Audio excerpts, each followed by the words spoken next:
Hello, this is your weekly space news roundup from Giant Leap, the UK space news outlet, read by me, Philip Day.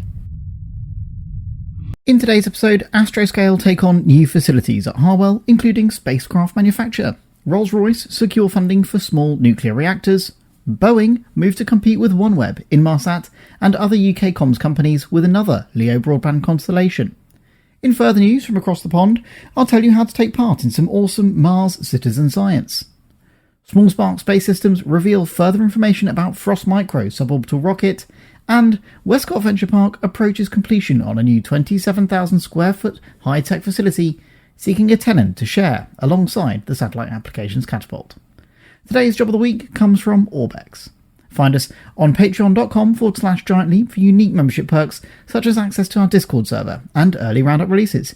If you'd like to feature your job as job of the week, or you simply need to either visit our awesome space merch store or find out more about other formats, head over to giant-leap.space. Now's a great time to check you're subscribed to this channel, and please do like this roundup too as we go along. You can find out more about us on our website, giant-leap.space, or our Patreon page, accessible via patreon.com/giantleap.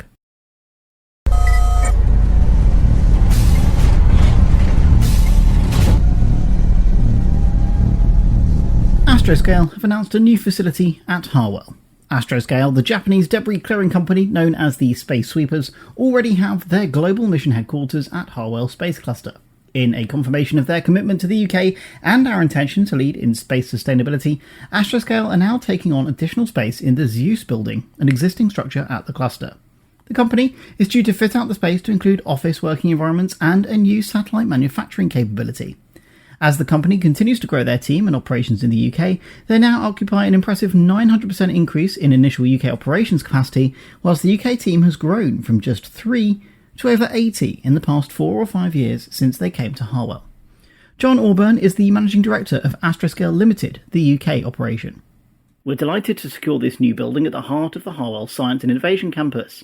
The new space is a critical part of our growth strategy, enabling us to further expand our team and develop new facilities to build and operate our satellite services, capable of removing multiple pieces of space debris in a single mission.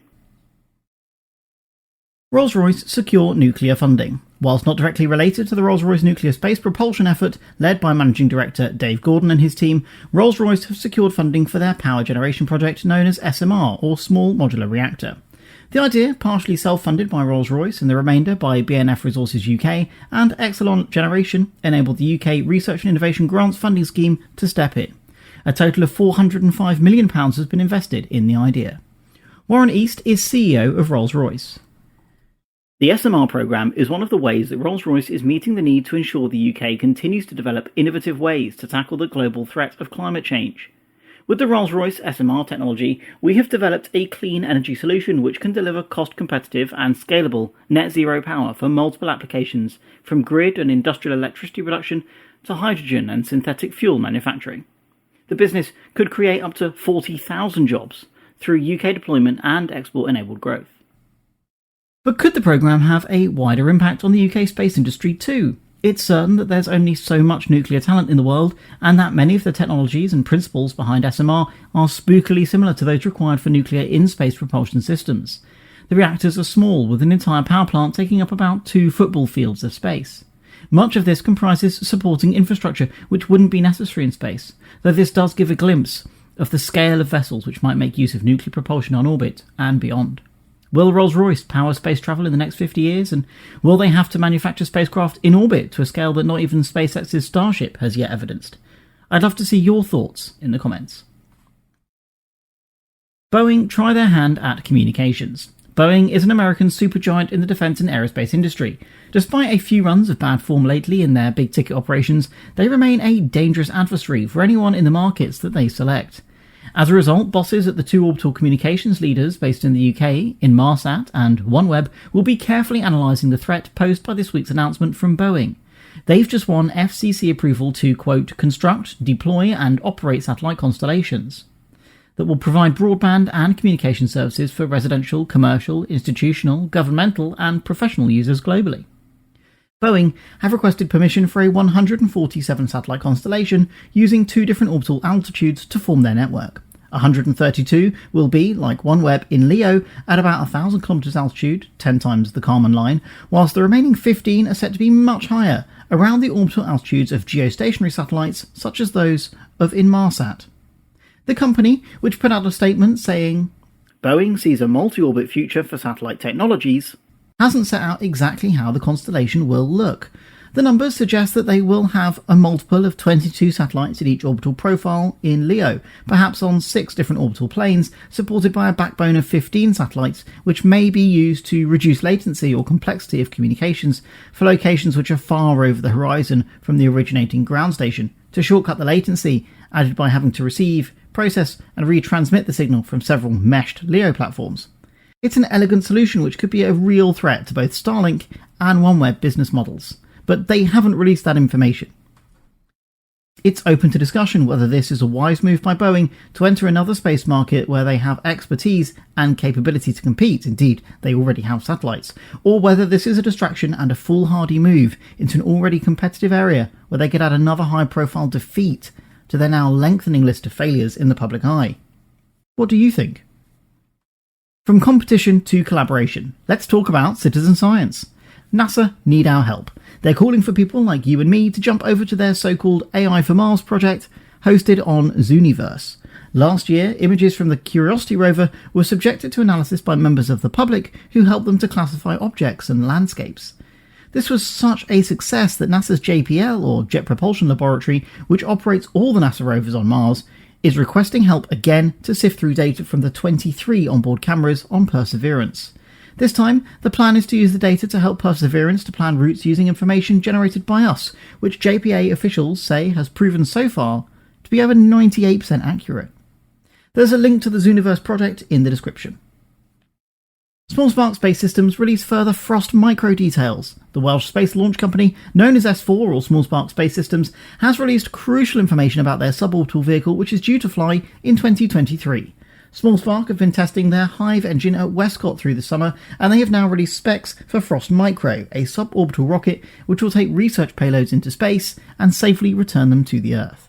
Powered by one Hive engine, providing approximately 290 seconds of specific impulse through their hybrid paraffin-based propellant and liquid oxidizer combustion method, up to 50 kilograms will be transported to over 100 kilometers in altitude, meaning, crucially, that the rocket will cross from the atmosphere into space. This is an interesting configuration compared to early UK attempts at sounding and suborbital rockets, which used the Gamma series of engines. These were reliable for their time, but tended to be clustered to ensure that even accepting failures wouldn't necessarily scrub the whole mission. SmallSpark has enjoyed an excellent reliability record in this summer's testing on their engine, which has accepted various different propellant and oxidizer mixes, and still performed at close to calculated peak efficiency. This reliability and predictability means that the engine could be a real workhorse for the SmallSpark program, and is expected to power all of their Frost series of rockets, though varying in chamber size and power. The company seeks to revolutionise access to space for small researchers by developing on the idea of both space as a service, which they call SaaS, not to be confused with SaaS, software as a service, by encouraging customers to pay for data rather than development. This means that they want research groups to focus on the research, whilst they provide the systems, including sensors that will carry and subsequently measure payloads in space. Westcott Venture Park are almost ready with their next high-tech building next. The latest Giant Leap membership promotion is complete. Many congratulations to Alex Shufflebotham, who has joined us over on Patreon as one of our most active members already, and snagged himself not only our Black Arrow wireframe sweater, but has also had an opportunity to comment on the design. Well done, Alex. If you'd like to be like Alex and join us on Patreon for as little as £1 per month, head over right now to patreon.com/Giant Leap, where you'll gain access to Discord, me, and more membership perks, regardless of this competition. Westcott releases information on Building 4000. Westcott, mentioned in the last story, hosts a number of cutting-edge UK space facilities, including airborne engineering, where Giant Leap visited SmallSpark testing the Hive earlier in the year. They're also hosting the UK's OneWeb Capability Demonstration Centre, and a number of other worthy businesses and facilities. Adding to their collection, the Venture Park has almost completed construction on what they're calling Building 4000. The steel frame and steel-insulated clad building demonstrates impressive characteristics in the form of 3 commercial units. The Satellite Application Catapult is taking Units A and B, whilst Unit C remains up for grabs. The SAC is placing an orbital manufacturing centre in the building, which could support businesses which may eventually service companies such as Rolls-Royce in orbital space docks, such as those I hinted at earlier.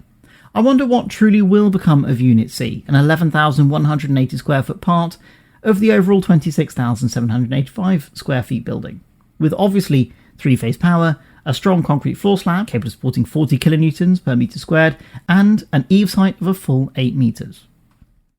This week's hashtag job of the week comes from Orbex, the launch provider based in Fours, Scotland. They're reasonably secretive, so this is a chance to get behind the curtain and join the very front of the queue for UK space launch companies, as Orbex want to fire their prime rocket as soon as next year. The company is seeking a propulsion test lead to oversee testing of the prime rocket.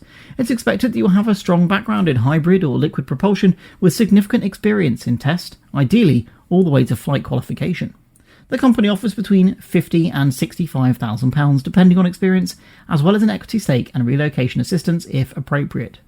BPSS clearance is required, which the company will sponsor alongside visas if necessary. All this means that competition from across the pond may be stiff, but the role is one worth competing for, so I just had to let you know.